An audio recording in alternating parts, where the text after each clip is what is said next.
तो बाहर कोई वृक्षों का समुदाय जंगल जैसा, तो उसमें वहां रुके, पर भोजन उनकी तरफ से, भोजन सबने पाया। जब सुबह हुआ तो महात्मा जन, साधक जन एक दूसरे की तरफ देखे और बोले, आज तो हमको बड़ा दोष हुआ, गंदा स्वप्न आया और हमारा संयम बिगड़ गया। बोले ये तो हमको भी हुआ, जितने थे सबको हुआ। उड़िया बाबा के समीप गए, बाबा ने कहा अच्छा ऐसा हुआ, ये तो अन्न दोष है, बुलाओ सन्न पवाने वाले को, फिर चलेंगे। बुलाया और बाबा ने कहा बिल्कुल सत्य बोलना, नहीं तो आप जानते हो इतने महात्माओं के संयम को आपने भ्रष्ट कर दिया, सत्य बोलना क्या बात थी। उनका महाराज संतान नहीं हो रही थी, सुना था आप बहुत सिद्ध महापुरुष हैं, तो आपके परिकर को इसीलिए पवाया, अंदर काम भाव था कि हमारे कामना थी कि संतान उत्पन्न हो, वैसे चिंतन करते हुए बनाया ऐसे। बोले सबका संयम नष्ट कर दिया, होश में, नरक जाने वाली बात मत सोचो। अरे संतों को पवाओ जैसे अपने पुत्र को पवाते हैं, ऐसी भावना करनी चाहिए। आज हो भाग्य तो परिणाम खुद मंगल में निकलेगा। काम भाव से युक्त होकर क्यों बनाया, सब संतों के अंदर विकार पैदा कर दिया। अन्न का प्रभाव पड़ता है, हम जैसा अन्न पाते हैं वैसा। कई बार सुनाया है, सिद्ध महापुरुष पूज्य प्रातः स्मरण श्री बलराम दास जी महाराज झाड़ू मंडल के, यमुना के पावन तट पर ही है, रासमंडल के पास ही, वो अपने एक लता के नीचे बैठे हुए भगवत चिंतन कर रहे थे। अचानक यमुना जिस नजदीक है, तो कोई माई स्नान किए हुए निकली, तो नेत्रों ने देखा और विकार उत्पन्न हो गया। वयोवृद्ध सिद्ध महापुरुष, उन्होंने कहा आप तो इस शरीर को नष्ट कर दूंगा। शिष्यों ने कहा महाराज ऐसा क्यों? बोले किसी माता के शरीर को देखकर हमारे अंदर विकार क्यों आ गया? ऐसा नहीं, आज तक कभी नहीं हुआ, ऐसा क्यों हुआ? उनका महाराज आपस में सब शिष्यों ने कि कुछ ना कुछ तो खान पान में गड़बड़ी हो गई, तभी ऐसा हुआ। बाबा आज परिक्रमा करते हैं वृंदावन की, बाद में आप जो आदेश करेंगे जैसा करेंगे, पहले परिक्रमा। वृंदावन की परिक्रमा का बहुत बड़ा प्रभाव, जब कभी मन आपका ऐसा विक्षिप्त हो, परेशान हो, तत्काल परिक्रमा प्रारंभ कर देना, नाम जप करते हुए। आप देखना परिक्रमा पूरी होते होते शांति हो जाएगी। बाबा ने खूब नाम कीर्तन करते हुए शिष्यों के साथ परिक्रमा दी, मन का विकार शांत हो गया। उनका ऐसा कैसे हो सकता है कि हमारे अंदर विकार आ गया?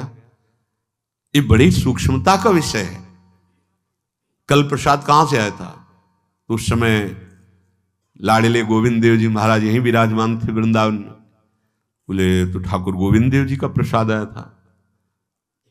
लकुट उठाई, गए हो तो भगवत स्वरूप तस्मित तज्जने भेदा भावात, भगवान और भगवान के ऐसे जनों में भेद नहीं होता, वो भगवत स्वरूप होते हैं। गए और कहा बताओ, आपका प्रसाद न पावे तो अपराध लगे कि प्रसाद नहीं पाया, और प्रसाद पावे तो हमारे अंदर काम जागृत हो जाए, हम तो मरे ना दोनों तरफ से। तो ठाकुर जी बात कर रहे थे, दूसरों को नहीं सुनाई दे रहा था।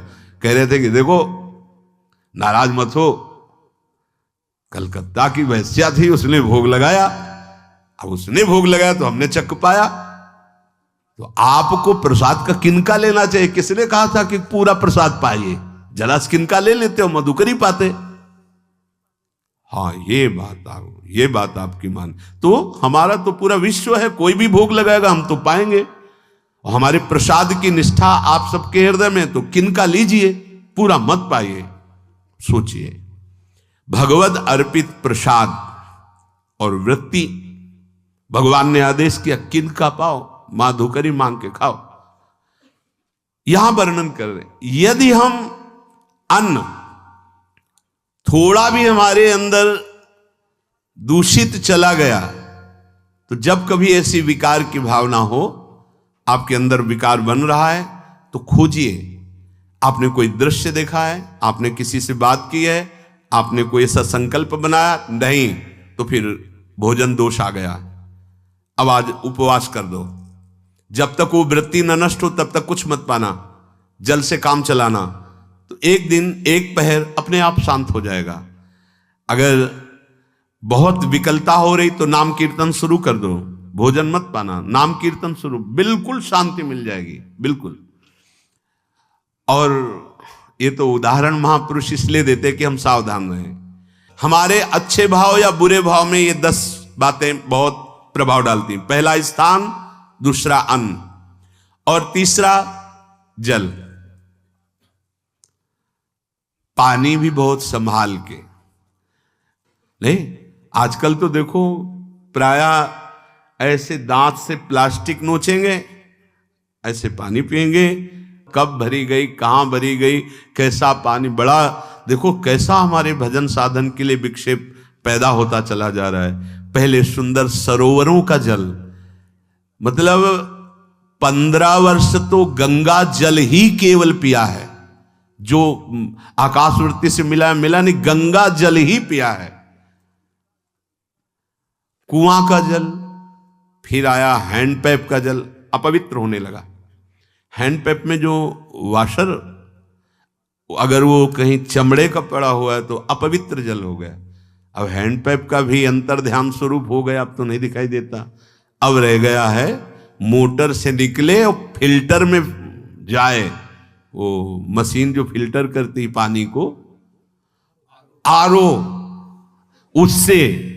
अब वो जिनके पास है तो है, नहीं तो परिक्रमा लगाया हो, आपको पानी पीने को नहीं मिलेगा। देखो कैसा समय आ गया। भोजन, पहले कोई दगाबाजी भोजन में तो नहीं करता था। गांव में जब जिसके यहां दूध बेचा जाता था ना, उसको बहुत लघु दृष्टि से देखा है, गाय माए एक बराबर होती है, ये दूध बेचता है। 10-5 किलो मठा तो आप ऐसे मांग के ले सकते थे, अगर अड़ोस पड़ोस में वो मठा मिल जाएगा। जब कोई उत्सव होता, फ्री दूध 100, 200, 500 किलो पूरे गांव के सब दे देते, कोई ऐसे बेचता था। अब दूध नहीं, जब बूढ़े लोग बैठते थे कहते थे पानी बिकेगा आगे चल के। आज पानी बिक रहा है, नहीं बिक रहा, पानी बिक रहा है।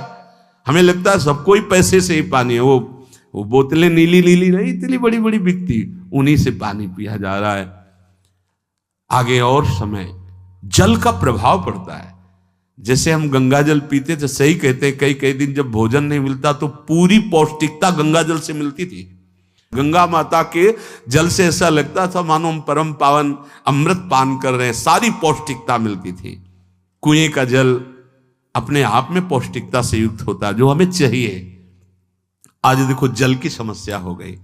पवित्र जल पीने के लिए हम तरस रहे हैं। कहां जल, और कैसे मिलेगा जल? या तो आप पैसे वाले हो तो आप खरीद करके पीजिए, नहीं तो अब वो जल नहीं रह गया कि कुएं से निकाला पी लिया या सरोवर से पी लिया। या कैसा दुर्भाग्य है। जल का बहुत बड़ा योग है साधना में। जैसे स्थान का तो परम पावन वृंदावन धाम, अन्न का तो अब हम भगवत प्रसाद पाते हैं। तो जल का बहुत बड़ा योग है। आज दूषित होता चला जा रहा है, क्योंकि अब हाथ की बात नहीं रह गई है कि आप सुंदर कुआं से जल लें या सरोवर से जल लें या आप नदी से जल लें। हाँ, स्वामी जी के लिए लिखा हुआ है कि रोज यमुना स्नान और रोज यमुना जल ही पान। हमारे वृंदावन के समस्त भगवत स्वरूपों का स्नान यमुना जल से ही होता था, हो रहा है और होता ही रहेगा। बिहारी जी के लिए आज भी कलश में भरकर यमुना जल ही जाता है। तो कपड़ा से ऐसे ढक के जब हम 2 बजे परिक्रमा देते थे तो एक महाभागवत है, वो किसी को छूते नहीं, दूर से कहते छूना मत, बिहारी जी के लिए जल जा रहा है स्नान के लिए बिहारी जी का।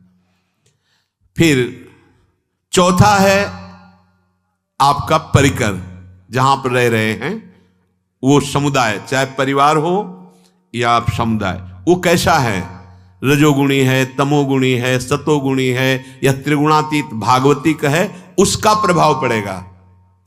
पांचवा है आपका पड़ोस, आसपास वाले घर, जैसा है वैसा प्रभाव पड़ेगा आपके ऊपर। पड़ोस निंदनीय है तो बंधन से युक्त होना पड़ेगा। लंका के पड़ोस में रहने के कारण अगाध महिमा वाले समुद्र को बांध दिया गया।